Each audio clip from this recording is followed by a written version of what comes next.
అమ్మమ్మో నేనేమి వింటేనమ్మా, వాకిళ్ళ నిలిచింది వాస్తవమా? ఇన్నాళ్ల గాయాలు మాయమమ్మా, అచ్చంగా ఈ రోజు నాదేనమ్మా. కన్న ప్రాణాలు ఉల్లాస తోరణమాయేనమ్మా, కంటి చెమ్మల్లోనూ నేడు సంతోష ఛాయలమ్మా.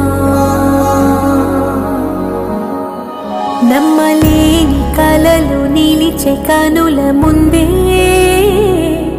ఈ నిజము చూసి కాలమిప్పుడు కదలను అంది.